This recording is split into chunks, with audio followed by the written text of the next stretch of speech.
కలుసుకోవాలని రాసిపెట్టుంటే కలుసుకుంటారు. నేనెందుకు పానకంలో పుడకలా?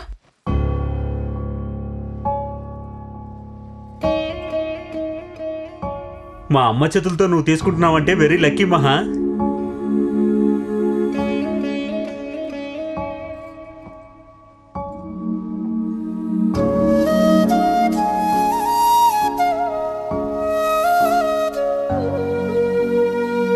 ఏంటి వెళ్ళిపోదామా? నువ్వింతకు ముందు ఉండేవాడివే. టీ కొట్లో పొగచూరిన పాత గొడవలు గుర్తున్నాయా? ఇప్పుడున్నాయో లేవో. ముందు ఆ కళ్ళద్దలాయంతో చెప్పాలి. వేకువజామున అభిషేకం నుంచి సాయంత్రం పూజ వరకు రోజు నిన్ను చూసి నమస్కరించి సంతోషంగా ఇక్కడి నుంచి బయలుదేరానని. ఏమా మహా, ఊళ్ళో వాళ్ళందరూ నన్ను మూర్ఖమాధవరా అంటూ ఉంటారు. వాళ్ళు ఎలా అని అనుకోవచ్చు. నువ్విలా మాట్లాడటం బాధేస్తుందమ్మా. వేస్తుంది రండి. సరైన సమయానికే వచ్చారు. నేను ఇక్కడి నుంచి వెళ్తున్నాను. ఎక్కడికి వెళ్తావు? ఇక్కడ పెళ్లి ఏర్పాట్లు జరుగుతుంటే. ఎక్కడికైనా వెళ్ళి చేస్తాను. నేను ఒక్క నిమిషం కూడా ఇక్కడ ఉండలేను. చస్తావా? ఏమా, ఇంటికి వచ్చినప్పుడు ఈ ఇళ్లే నీకు స్వర్గం అన్నావు. నీ చెల్లెలు ఆపరేషన్ ఖర్చుల కోసం అని చెప్పి బామ్మ దగ్గర ఇప్పుడే 15,000 రూపాయలు అప్పు తీసుకొస్తున్నాను. నువ్వేంటమ్మా ఇలా మాట్లాడుతున్నావు?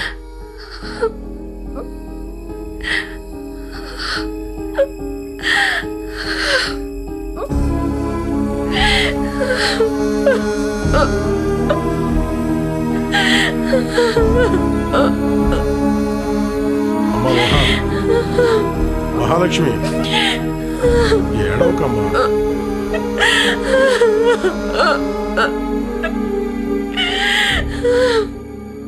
మన తాహతుకి ఇలాంటి కలలు రాకూడదమ్మా. దయచేసి ఈ విషయాన్ని బయటెక్కడా చెప్పకమ్మా. ఇంత జరిగిన తరువాత ఇక ఇక్కడ నువ్వు ఉండలేవని నాకు తెలుసమ్మా. ఇటువంటి రక్షణ ఉండే చోటు నీకు దొరికే వరకు కొంచెం ఓపిక పట్టమ్మా. అందుకు తగిన శక్తిని తప్పకుండా సుబ్రహ్మణ్యం నీకు ఇస్తాడమ్మా.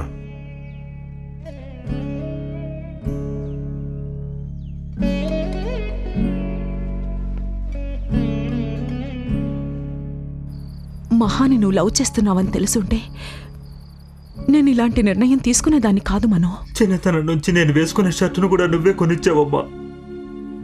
అవన్నీ నాకు నచ్చినట్టు మార్చుకున్నాను. కానీ ఈ విషయంలో మాత్రం మార్చుకోవడం నా వల్ల కాదమ్మా. నేను ఇంతవరకు నీకేం చేసినా నీ మంచి కోసమే చేశాను బాబు. ఈ పెళ్లి ఏర్పాటు కూడా అలాగే చేశాను. మీ అమ్మ నీకు మంచి చేస్తుందని నీకు నమ్మకం ఉందంటే మహాని నువ్వు మర్చిపోయి తీరాల్సిందే బాబు. ఐఎమ్ సారీ మను.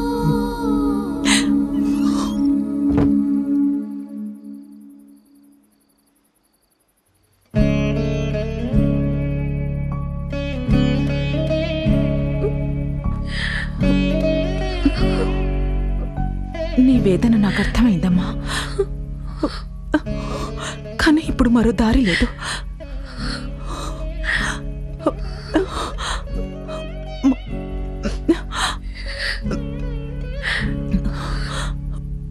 మనోని నువ్వు మర్చిపోవాలి.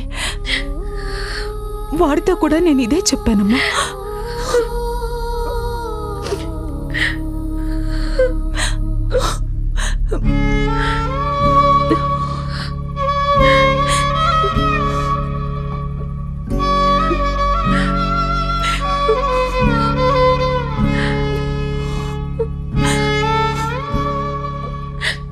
మిమ్మల్ని ఇలా అడిగించారు కదమ్మా. నన్ను క్షమించండి.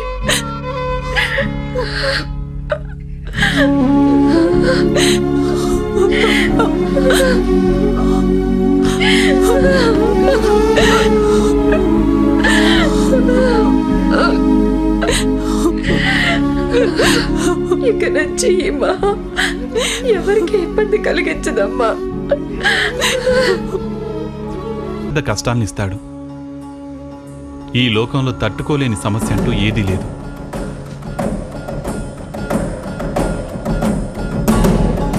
నిన్న జరిగిందాన్ని బట్టి ఈరోజు నిర్ణయం తీసుకోకూడదు. రేపది మారొచ్చు కదా.